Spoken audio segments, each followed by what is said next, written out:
নমস্কাৰ মৰমৰ শিক্ষাৰ্থীসকল, মই প্ৰণৱে ইউটিউব চেনেল ফৰ এডুকেশ্যনৰ অন্য এটা ভিডিঅ'লৈ তোমালোক সকলোকে স্বাগতম জনাইছোঁ। মৰমৰ শিক্ষাৰ্থীসকল, আজি মই তোমালোকৰ মাজলৈ লৈ আহিছোঁ হায়াৰ ছেকেণ্ডাৰী ছেকেণ্ড ইয়েৰৰ লজিক এণ্ড ফিলচফি নামৰ বিষয়টোৰ দ্বিতীয় খণ্ড আৰু দ্বিতীয় খণ্ডৰ দ্বিতীয় অধ্যায় কাৰ্যকাৰণ বিধি। এই ইউনিটটোৰ পৰা তোমালোকৰ ফাইনেলত আহিব পৰা সম্ভাৱ্য কেইটামান 1 নম্বৰ আৰু 2 নম্বৰৰ প্ৰশ্নৰ উত্তৰ, যিকেইটাৰ মাজৰ পৰা তোমালোকৰ ফাইনেলত অহাৰ সম্ভাৱনা আছে। তেতিয়াহ'লে আহচোন পলম নকৰি আজিৰ ভিডিঅ'টো আৰম্ভ কৰোঁ।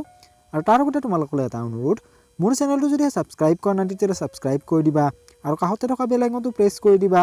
মই দিয়া এনেকুৱা ধৰণৰ শিক্ষামূলক ভিডিঅ'সমূহ আৰু বিভিন্ন প্ৰশ্নৰ উত্তৰসমূহ নিয়মিতভাৱে পাই থাকিবলৈ।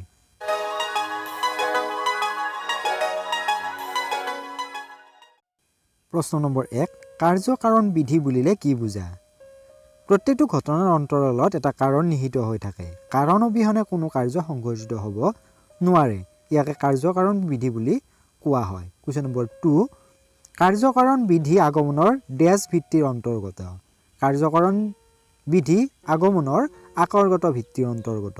কুৱেশ্যন নম্বৰ 3, অপসাৰণৰ সূত্ৰ কি? মিল, বেইন আদি তৰ্কশাস্ত্ৰবিদসকলে দৃষ্টান্তবোৰৰ মাজত কাৰ্যকাৰণ সম্বন্ধ নিৰ্ণয় কৰি সামঞ্জস্য প্ৰতিষ্ঠা কৰিবলৈ যিবোৰ সূত্ৰ উদ্ভাৱন কৰিছিল, সেই সূত্ৰবোৰকে অপসাৰণৰ সূত্ৰ বুলি কোৱা হয়। কুৱেশ্যন নম্বৰ 4, তৰ্কশাস্ত্ৰবিদ মিলে আগবঢ়োৱা কাৰণৰ প্ৰথম সংজ্ঞাটো লিখা। তৰ্কশাস্ত্ৰবিদ মিলে আগবঢ়োৱা কাৰণৰ প্ৰথম সংজ্ঞাটো হ'ল ঘটনা বা ঘটনাৱলীৰ সংমিশ্ৰণৰ পিছত যদি কোনো ঘটনা এটা নিয়মিতভাৱে বা চৰ্তহীনভাৱে সংঘটিত হয়, তেনেহ'লে পূৰ্বৱৰ্তী ঘটনাক কাৰণ আৰু পৰৱৰ্তী ঘটনাক কাৰ্য বোলে। কুৱেশ্যন নম্বৰ 5, মিলে আগবঢ়োৱা কাৰণৰ দ্বিতীয় সংজ্ঞা অনুযায়ী কাৰণ হ'ল সদৰ্থক আৰু নঞৰ্থক ডেছৰ সমষ্টি। মিলে আগবঢ়োৱা কাৰণৰ দ্বিতীয় সংজ্ঞা অনুযায়ী কাৰণ হ'ল সদৰ্থক আৰু নঞৰ্থক উপকৰণৰ সমষ্টি। কুৱেশ্যন নম্বৰ 6, দুটা ঘটনাৰ যেতিয়া অগা-পিছাকৈ ঘটে তেতিয়া পূৰ্বৱৰ্তী ঘটনাক কাৰণ আৰু পৰৱৰ্তী ঘটনাক ডেছ বোলে। পৰৱৰ্তী ঘটনাটোক কাৰ্য বোলে। কুৱেশ্যন নম্বৰ 7, কাকতলীয় দোষযুক্ত এটা যুক্তিৰ উদাহৰণ দিয়া। উত্তৰটো হ'ব কাকতলীয় দোষযুক্ত এটা যুক্তিৰ উদাহৰণ হ'ল বোৱাৰীজনী ঘৰত সোমোৱাৰ লগে লগে শাহুৱেকৰ মৃত্যু হ'ল। কুৱেশ্যন নম্বৰ 8, নিকটৱৰ্তী কাৰণ কি? নিকটৱৰ্তী কাৰণ মানে এনে চৰ্ত যি চৰ্তত অব্যৱহৃতভাৱে কাৰ্যৰ আগত থাকে, অৰ্থাৎ পূৰ্বগামী, আৰু যি আন কোনো চৰ্তৰ সহায় নোলোৱাকৈ কাৰ্যটো উৎপাদন কৰে। কুৱেশ্যন নম্বৰ 9, কাৰণৰ পৰিমাণগত লক্ষণ কি?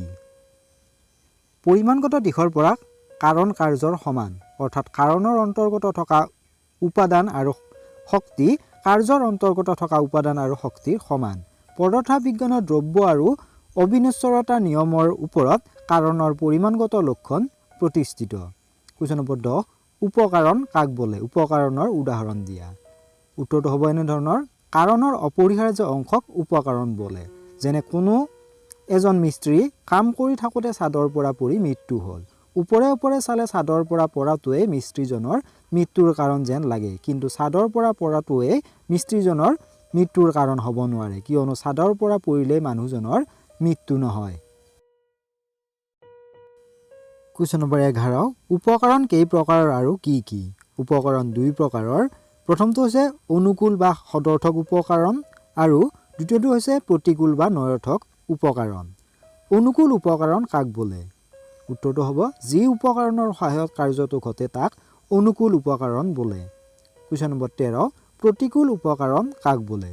যি উপকৰণৰ সহায় অবিহনে কাৰ্যটো ঘটে তাক প্ৰতিকূল উপকৰণ বোলে।